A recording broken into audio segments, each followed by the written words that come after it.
Please consider supporting us by clicking on the like and subscribe buttons. Your support will be greatly appreciated. Postscript by A. M. Babu. Are there shortcuts to economic development for the underdeveloped economics? This question has occupied the attention of many interested parties during the last decade. These include university lecturers, international economists, the United Nations and its agencies, the OAU, planning agencies, and economic ministers. Many international conferences under various sponsorships have been held during the decade, and volumes of resolutions, guidelines, learning documents, and theses have been published. The end result has been negative. The developing countries continue to remain underdeveloped, only getting worse in relation to the developed countries. By and large, the question still remains unanswered. Are we going to repeat the same exercise all over again during this decade? It appears that we are. Already, the UN has launched the second economic decade with the same zeal and fanfare as they did with the first. The same appeal has gone out to the developed countries to be charitable and contribute 1% of their national income for helping the developing countries, as if the population of the world can continue to condone poverty so that the rich can be charitable. If past experience is anything to go by, the 70s will experience the same disappointments which climaxed the end of the 60s. What, we may ask, has gone wrong? Is it something inherent in the very nature of underdevelopment that makes development such an impossible task? Among the many prescriptions that have been offered, such as cultural, social, psychological, even economic, none has produced any encouraging results. In fact, nearly all of them have had negative results and made bad situations worse. Are we to continue with the same experiments at the expense of the people who, let's face it, have borne the whole burden of these experiments throughout the last decade? This is the question to which all the developing countries, especially those in Africa, must address themselves. And the sooner the better, because there is very little time left before our economies become permanently distorted and probably too damaged for any meaningful reconstruction in the future.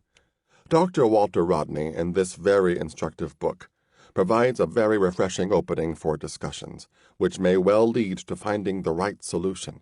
He is raising the most basic and fundamental questions regarding the nature of underdevelopment and economic backwardness. Unlike many works of this nature, which to all intents and purposes have approached the problem with a sort of metaphysical outlook, garbed, it is true, in scientific terminology, Dr. Rodney follows the method of historical materialism, which in effect says, to know the present, we must look into the past, and to know the future, we must look into the past and the present.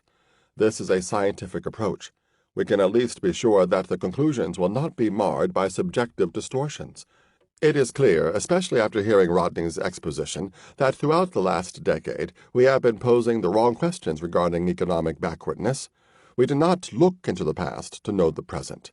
We were told and accepted that our poverty was caused by our poverty in the now famous theory of the vicious circle of poverty, and we went around in circles seeking ways and means of breaking that circle.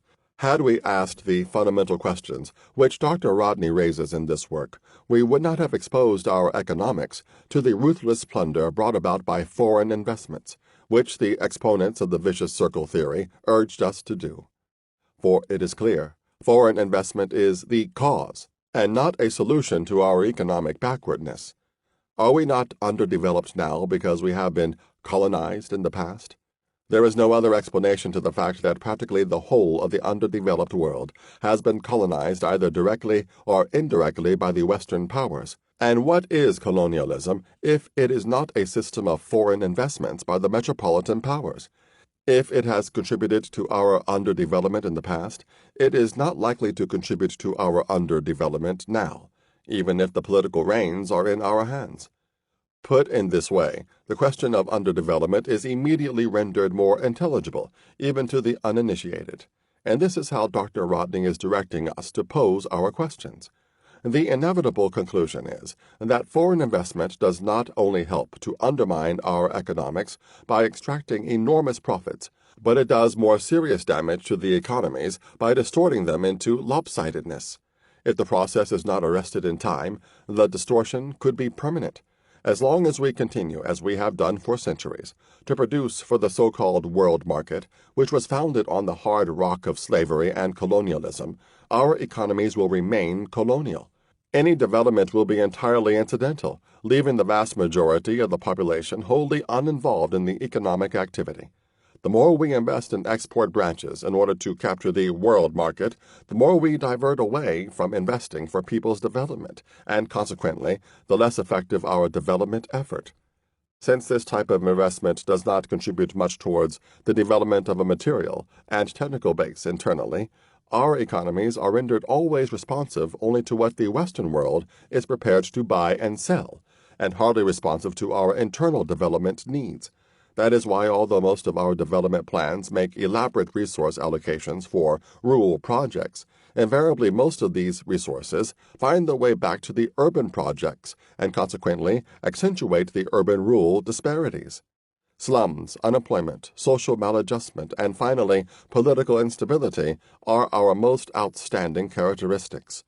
Almost without exception, all the ex-colonial countries have ignored the cardinal development demand, namely that, to be really effective, the development process must begin by transforming the economy from its colonial, externally responsive structure to one which is internally responsive. Where we went wrong is when we followed blindly the assumptions handed down to us by our exploiters. These assumptions can be stated briefly as follows.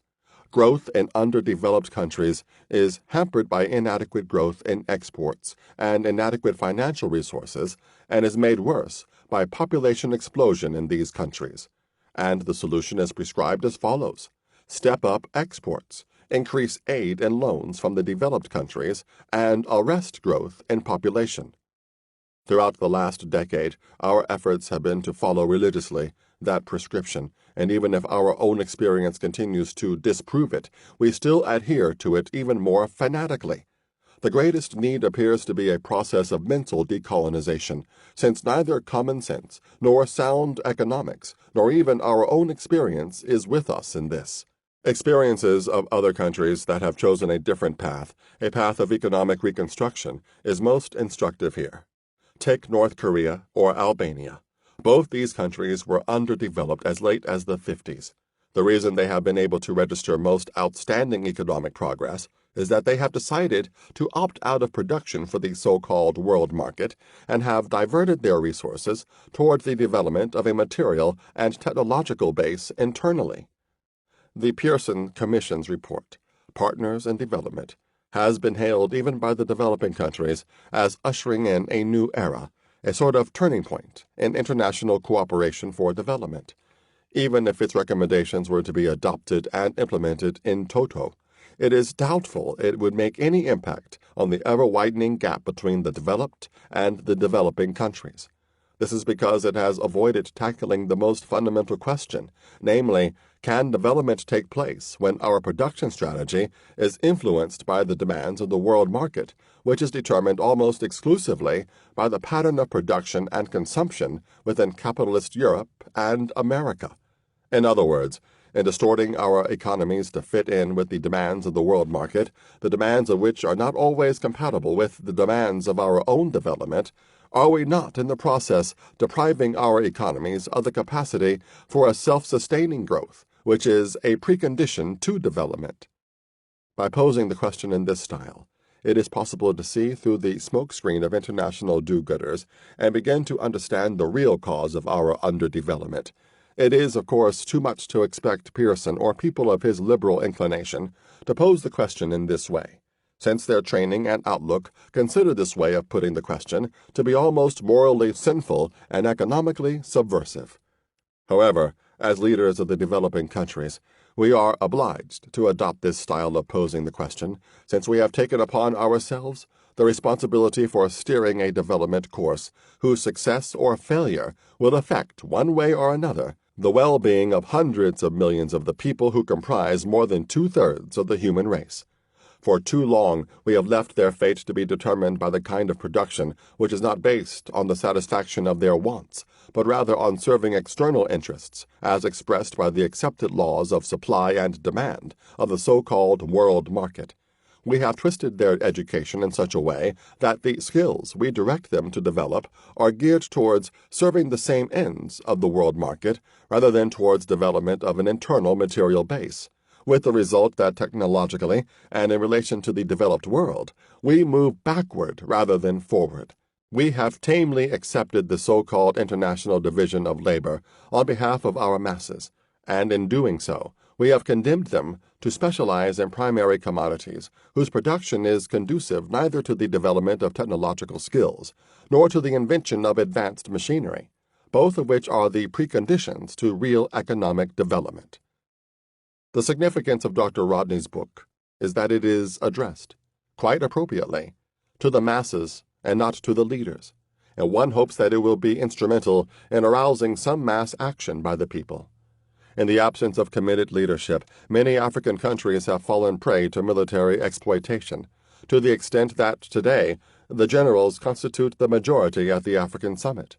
This is as it should be, because when the political leadership loses the sense of internal direction, when, in bewilderment, it gives up its efforts to find solutions to people's problems and begins to accumulate wealth for its own individual use, political leadership tends to get increasingly commandist in its state operations.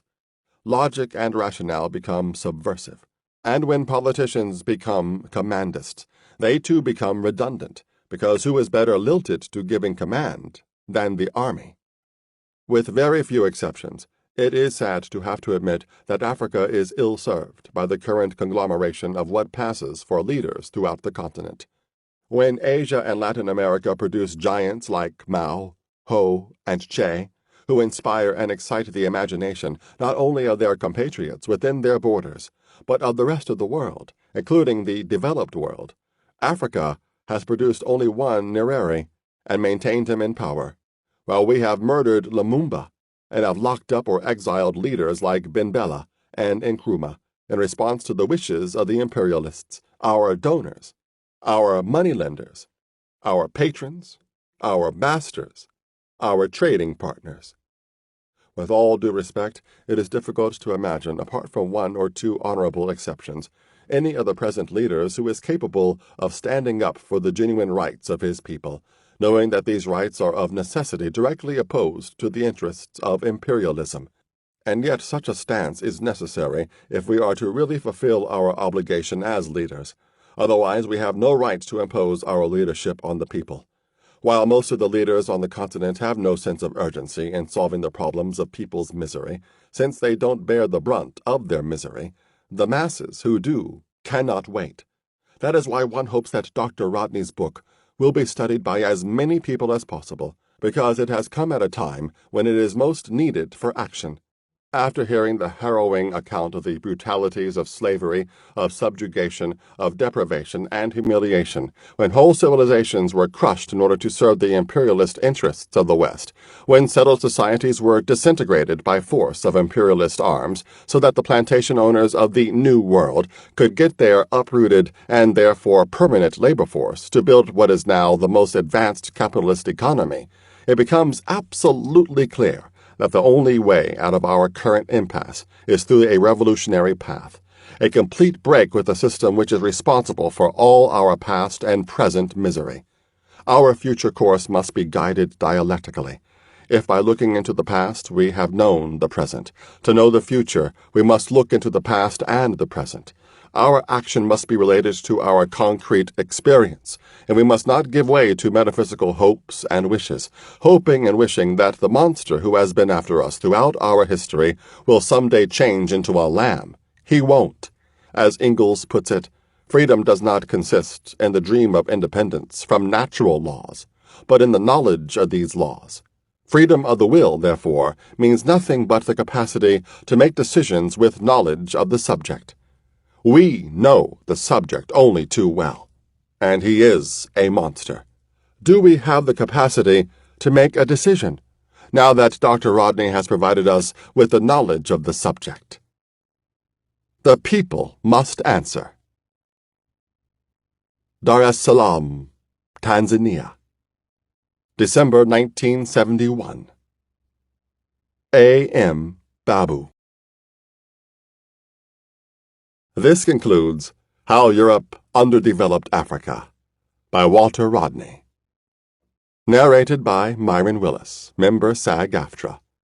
Copyright 1972 by Walter Rodney. Copyright 2018 by Patricia Rodney. Postscript copyright 1971, 2018 by A. M. Babu. Please consider supporting us by clicking on the like and subscribe buttons.